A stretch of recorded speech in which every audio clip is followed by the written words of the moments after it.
It's a great joy to welcome you to this virtual tour of Barker College. I begin by acknowledging that Barker stands on the land that was the traditional home of the Darug people who lived here for many thousands of years before our arrival.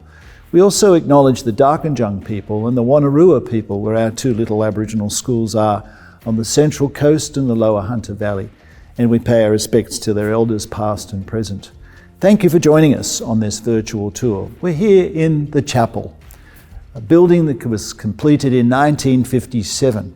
So it's quite an old building now, but it reminds us of our origins, of our commencement, and of our purpose and our spiritual identity.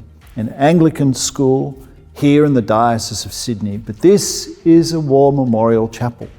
And in the corner of the chapel are the names of 92 former students of our school who did not return from the First and the Second World War. I share all of this because this building, our starting point, is the place where so much of our story takes its origins, and it also celebrates its purpose.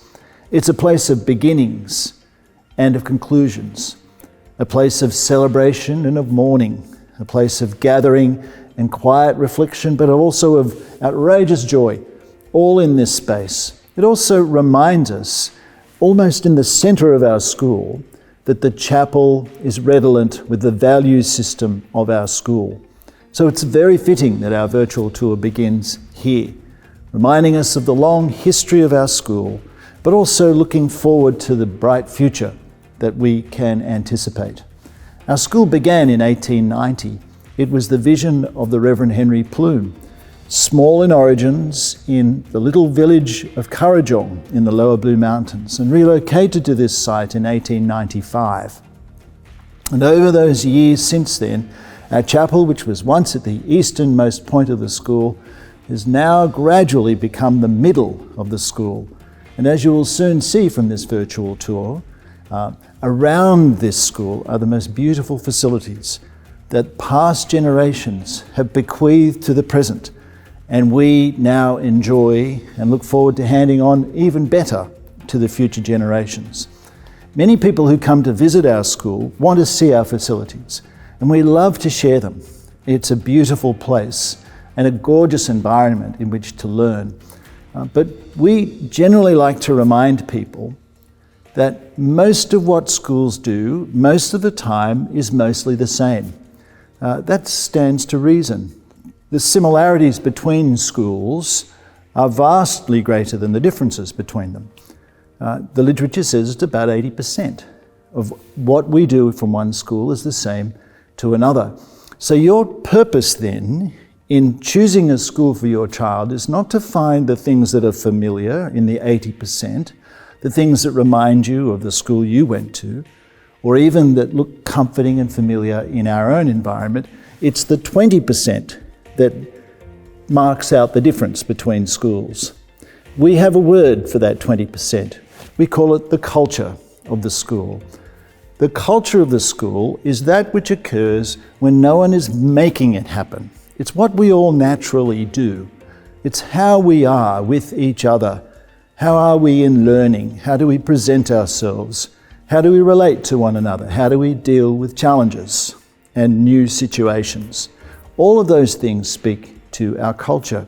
And our culture is best seen in our community. A virtual tour can't show you all of those things.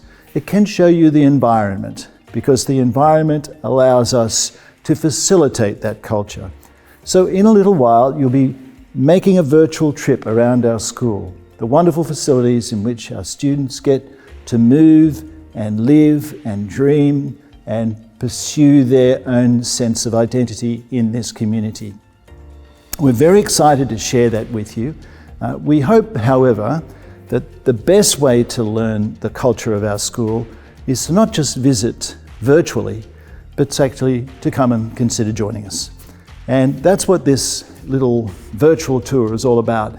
It's arisen because of the high demand that parents have to visit the school and to see, but time is short. Everybody lives a very busy life, and this is a way of just giving you a little glimpse I hope that you enjoy this virtual tour. I thank you for taking an interest in Barker. I commend the future to you. The choice of school is no simple matter. This is not merely buying a product off a shelf, it's actually entering a relationship. May God bless you and your family as you consider that relationship.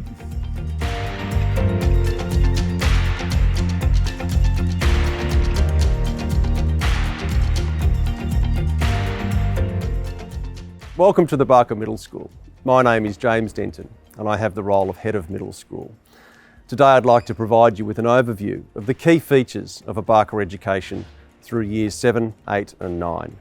It's a privilege to be in this role, to engage with students at this critical time of their educational and personal development journey. Students come from the primary school experience and join Year 7 at Barker from over 80 different primary schools. It's a joy to see the year group come together. The middle school years are very different to those experienced in the upper primary. The age and stage of the students as they enter the middle school sees them entering a period of rapid change, physical maturity, a growing awareness of personality and influence, more complex social relationships, and the challenges associated with social media and the use of devices are all powerful influences. Boys and girls must emerge from these middle years as young men and women who are confident in themselves as people, independent and creative learners, who have a heightened sense of the importance of individual responsibility for their learning and accountability for their behaviour.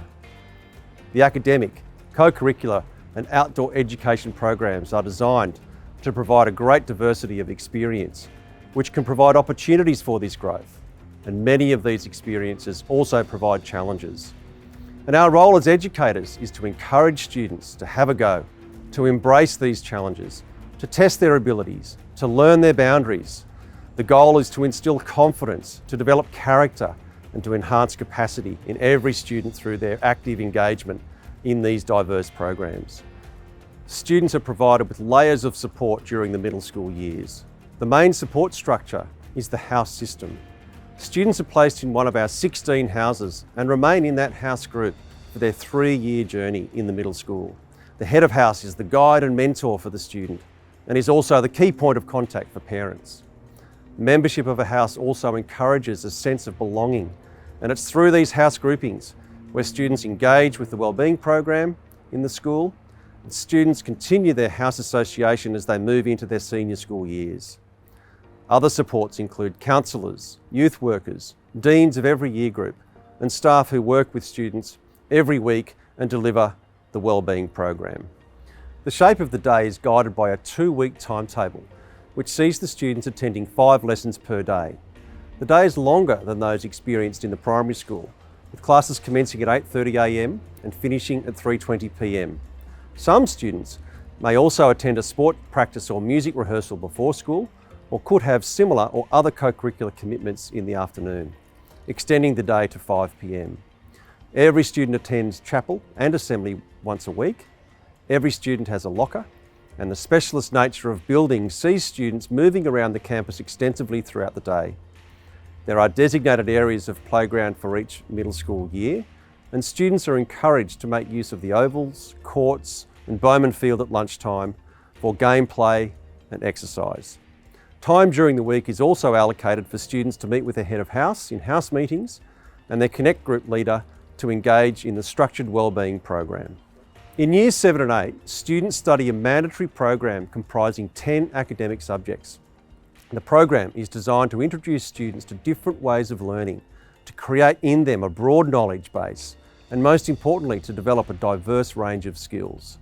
Students will be placed in ability grouped classes in some subjects, and others will be based on their house grouping. Students are encouraged to foster their learning across all subject areas, where effort and organisation are the keys to success.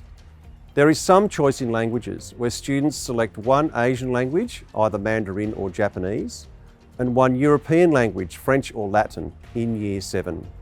Students specialise in one of those languages in Year 8. Students in Year 7 also complete an inquiry learning unit in Darug, the Indigenous language of this area. Students are expected to reflect on themselves as learners during these early years in the middle school, knowing their learning preferences areas of ability, and being aware of their skill set enables them to make informed choices as they commence the elective program in Year 9. Students select 3 electives from a broad range of courses to add to their core program of studying English and maths, science, history, PE and Christian studies. There is an emerging responsibility for students to take control and exercise responsibility for their learning as they progress through the middle school. And our experience suggests that the best ingredients for academic success are for the student to develop a strong work routine and to demonstrate independent learning, as well as develop meaningful relationships with their teacher. To assist these outcomes, there are many supports for the student learning in the classroom, ranging from access to library during extended hours of the day, use of the teacher assistants at the various support sessions offered in all academic disciplines, and the consistent attendance at Focus On, a supervised homework and assessment task session on offer every Monday to Thursday afternoon. Sport is compulsory at Barker, where every student is required to play 2 sports per year on a seasonal basis. Boys compete in the CAS competition and girls in the ISA competition, although we are always looking for ways to diversify and evolve the program to meet student demand. Every sport has 2 training sessions per week and a commitment to games on Saturday. A selection of sports can be played midweek, but Saturdays are the most common time for games. Summer sports are played during terms 4 and 1 of every year, and winter sports feature during term 2 and most of term 3. Athletics takes place at the end of term 3. The sporting program caters for all those who aspire for excellence, participation, fun or socialisation. There are qualified coaches for all teams, and Barker supports the elite pathways for students who aspire to compete at the highest level. A comprehensive range of strength and conditioning programs run by expert staff in specialist facilities support this sports program. Every year in the middle school, students are provided with opportunities to engage with the outdoors. The Grange, our outdoor education facility in Mount Victoria in the Blue Mountains, is the base for most of this activity. A series of programs for Years 7, 8 and 9 are run, which combine extension and enrichment work in our academic program, in geography and science, with the more traditional experiences in the outdoors, such as bushwalking, navigation, camping, cooking and other allied activities. The outdoor education programs extend in Year 8 to include cadets and other year group activities. And in Year 9, students can commence the Duke of Edinburgh program or engage in the extended stay program in Central Australia. The outdoor education program is central to the student experience in the middle school, as it provides a degree of challenge in diverse, safe and interesting environments, and tremendous opportunities for personal growth, fun and development. Students engage in the academic study of music in Years 7 and 8 and can elect to continue this study into Years 9 and beyond. Outside the classroom, the music program at Barker is comprehensive and caters for all interests and abilities. Students can engage in music lessons in a wide range of instruments with expert tutors and can participate in a number of ensembles ranging from concert bands, orchestras, choirs, percussion and other specialist groups. For many students, music is central to their Barker experience, and it's also the vehicle which brings together the Barker community through the many performance opportunities which are scattered throughout the year. Students can enjoy the performing arts in a variety of ways during their time in the middle school. After-school drama classes in Years 7 and 8 could be an introduction to performance. There are other performance-related units in mandatory English curriculum in Years 7 and 8. And students can elect drama as one of their electives from Year 9 and beyond. Year group plays commence in Year 9 and continue through to Year 12. And a new element in the performing arts calendar for middle school students will be a music and drama performance evening. Students aspiring in the performing arts will also have the opportunity in Years 10 and 11 in the senior school to feature in the annual school musical. We use co-curricular as a key term in relation to these activities in the middle school because we believe they provide opportunities for learning, growth, knowledge and skill development, which contribute to the development of confidence, capacity and character. Whether it be debating, public speaking, attendance at Footprint, the environmental and social justice group, chess, robotics, photography or ceramics, There is something to learn from the participation in the activity, but more importantly, these activities provide the opportunity for students to learn something about themselves. Together, they enrich and provide diversity to the student experience in the middle school. I hope this video has provided you with the necessary information to make an informed choice for schooling. Thank you for your interest in Barker.